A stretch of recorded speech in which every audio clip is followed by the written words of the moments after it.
వసు తొందరగా రా, మనం పైకి వెళ్ళాలి. ప్రెస్ మీట్ కి మనం ఎందుకు? అబ్బా ఫస్ట్ టైం బాబా టీవీలో కనిపిస్తున్నారే, పదా. అమ్మా నడు.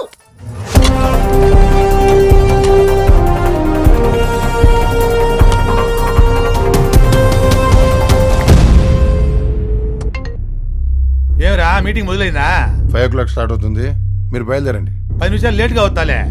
అంటే టైంకి వస్తే మినిస్టర్కి ఏం పని లేదనుకుంటారు కదా. సార్ చెప్పండి సార్. ఎక్కడ రోహిత్? కిందన్నాం సార్. మన వాళ్ళందరూ వచ్చారు సార్. గుడ్. 10 minutesలో పైకి వచ్చాడు. Okay sir. పోలీసులు వచ్చారా? ఇప్పుడే వచ్చారు సార్. వాడని 5:30 పైకి రా. Okay sir.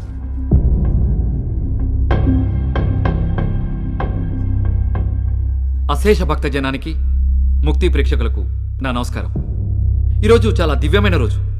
ఇటు ప్రేక్షకులకి అటు మా ఛానల్ కూడా మర్చిపోలేని రోజు.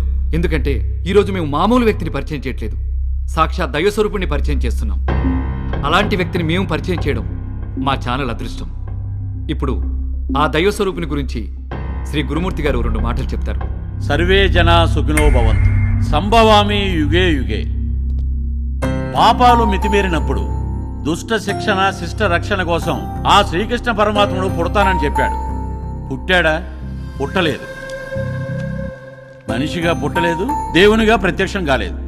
కానీ మనిషికి దేవునికి మధ్యవర్తిగా ఈ కృష్ణానంద స్వామి ఆ ద్వారక నుంచి ఈ ద్వారకకు వచ్చారు.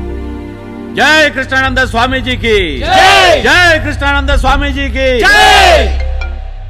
ఏమబా బయలుదేరుతా ఉండా. ఓకే. మినిస్టర్ కూడా వస్తున్నాడంట. అందరినీ ఒకేసారి జైలుకి పంపిద్దాం. Okay sir. అందరికీ నమస్కారం అండి. నా దేవుడి గురించి నేను ఏం మాట్లాడగలను చెప్పండి. అక్షరం ముక్క రాకుండా హైదరాబాద్ వచ్చానండి. ఆ భగవంతుడు అనుగ్రహం, ఈ భగవంతుడి దర్శనం వల్లే ఈ రోజు నేను మీతో ఇలా మాట్లాడగలుగుతున్నాను. ఈయన నా కోసమే వచ్చారు, సాక్షాత్తు కృష్ణ భగవానుడు. జై కృష్ణానంద స్వామీజీకి. ఇప్పుడు ట్రస్ట్ సభ్యులు లాయర్ రవి గారు మాట్లాడతారు. ఈ దేశంలో కోర్టులు నేరం చేసిన వాళ్ళకు శిక్షలు వేస్తున్నాయి. ఎన్ని శిక్షలు వేసినా నేరాల సంఖ్య తగ్గట్లేదు. ఎందుకు అంటే మనిషి అనేవాడు కోర్టులకు శిక్షలకు భయపడట్లేదు. మనిషి ప్రవర్తనలో మార్పు తేవాలని ఇలా మన ముందుకు కృష్ణానంద స్వామిగా వచ్చారు. జై కృష్ణానంద స్వామికి.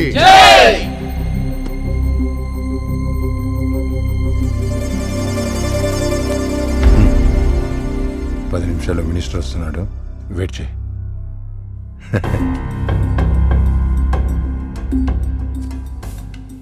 పోలీస్ ఎక్కడ? కిందనున్నారు సార్. వాళ్ళని అర్జెంట్గా పైకి రమ్మ. Okay sir.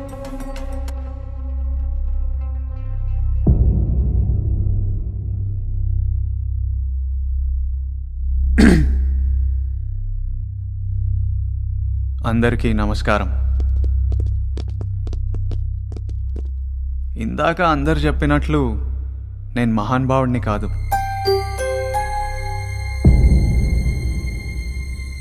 అలా అని మహిమలున్న దేవుణ్ణి కాను.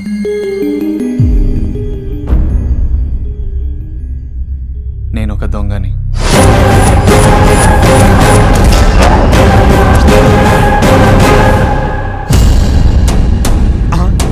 ఏందే బాబా దొంగ అని చెప్పినాడా? ఒరే బండి ఆపు, ఆపు బండి. ఒకరు నా నుంచి నిజం కావాలన్నారు.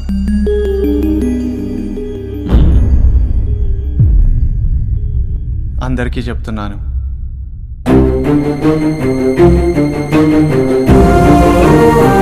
నా దగ్గరున్నాయి 2 నిజాలు. ఒకటి నా ప్రేమ,